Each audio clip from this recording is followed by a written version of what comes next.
I got bad luck on that. All right, so another thing we're gonna talk about is the writer strike. Now, me personally, with the writer strike, I support them because I know how hard it is to be a writer. I'm a writer myself, but I'm not nowhere near successful as anybody who's writing for Hollywood.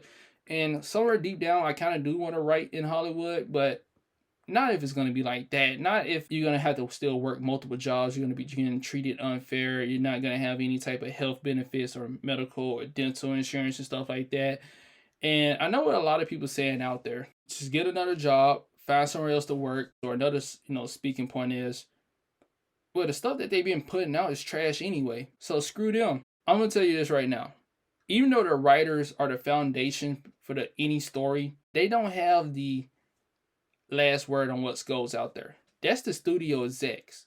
The studio execs who give the confirmation on what to do. They're the last people. So if you're mad at anybody or anything in the movie, or you're happy about anything in a movie or a TV show, yes, the foundation of that story or that show or that movie are the writers. But at the end of the day, in the end goal, it always fall back on the executive who's get to go on those projects. So if there's a successful movie or a successful TV show, yes, the writers contributed to it, but at the end of the day, the executives who gave the go ahead to do it are the last people who make sure that project gets out or it doesn't get out. These writers are getting told what to do for the most part. Now look, I understand if you feel like there has been terrible stories put out constant left and right, terrible movies put out left and right. But me personally, I'm not like that. Like, there's a lot of good shows I've seen over the past years where I enjoy. There's a lot of good movies I've seen within the past years I enjoy. If you honestly believe, or you honestly tell yourself anything in the last 15 years from like 2010 on up to now, you haven't liked anything, okay, I can understand you. I can understand you like, fuck the writers. I don't care about their stuff. But there's even one thing that you like movie wise or TV show wise, and it came from the Writer Guilds of America. You should ask for better stuff for them. You should support them. You should understand where they're coming from, because majority of these people are not millionaires. These are not rich people. These are not people who are snobby for the most part.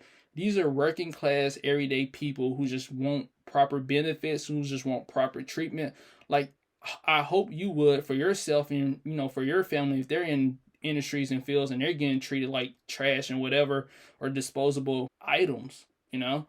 Me personally, I kind of connect to this because, like I said, I do want to be a writer professionally for my own TV show. I got in the works, but if I do that now, I'm thinking maybe I shouldn't even go to Hollywood. Maybe I shouldn't even be in the Writers Guilds or anything like that. Maybe I should just keep working for myself and just put my own stories out there and never don't try to go to a big studio to work with them, because if the writers have been getting treated like this for a while now, they're gonna slightly still gonna get treated like shit. Hopefully that's not the case. Like, hopefully this writer strike comes down and they win it for what they want to win from it, from the writer side, not from the studio executive side. And some of the things that the writers want is they want proper benefits, they want residual pay, and they want a safeguard from AI, basically replacing them. I don't think they got an issue with AI helping them, but they got an issue with AI replacing them, and like the studios feeding their stories to train AI. In theory, like, even in theory, if AI is here to help out, I'm okay with it. But if AI is here to replace, I'm not okay with it.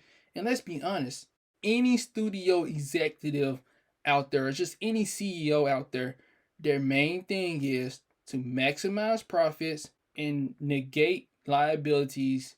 That's the main goal, to maximize profits. So eventually, if there is a way for AI to produce a fucking TV show or a movie without a human writer right there, who do you think they're gonna go with, the AI or the human? So I understand where they're coming from. I think they're gonna get their way with the AI, and I think they're gonna get their way with their benefits, but I don't really see them getting their way with the residual pay. Like, I don't with the residual pay thing, I don't really see it coming, because apparently all of these streaming platforms operate in a loss.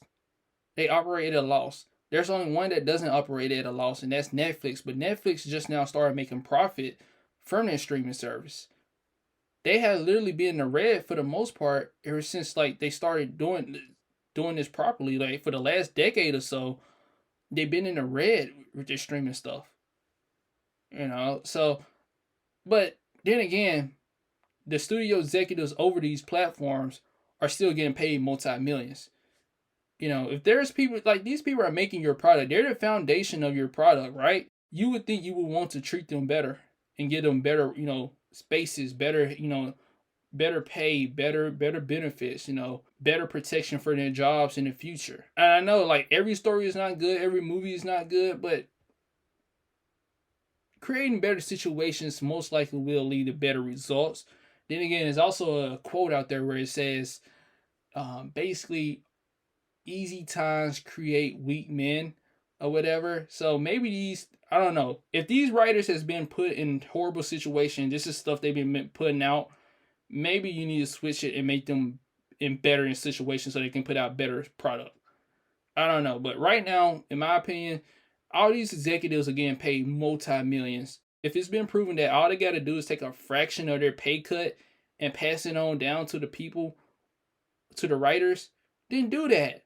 Also, another thing is like I've been seeing these actors getting paid tons of millions. Tell them to take a pay cut for their writers. Like honestly, tell them to take a pay cut. Tell them to take a pay cut for the studio, the people who does the lights, who does the background setting, who does the special effects or whatever, the animators or whatever. Like I be seeing like the money that goes into these projects are not dispersed properly, and they need to fix that. They literally need to fix that.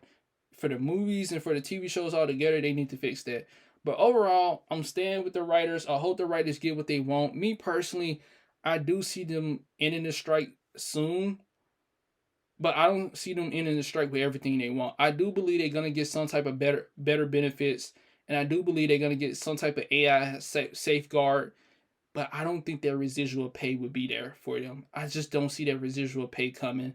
I do think they're gonna get paid better, but residual pay, I don't see them budging on that. I think the studio is gonna hold on that, unfortunately. But hopefully they do get it. But I don't know. Like I said, like remember one thing: 90% of people that's in Hollywood are just working class and people. They are not extreme millionaires or billionaires or whatever, or very popular. Like there's a lot of people there who you don't see, who you take for granted, and they're just like us. If you're a working class individual, they're just like us. So hopefully you know, show them support. Hopefully you understand what they're going through, and yeah.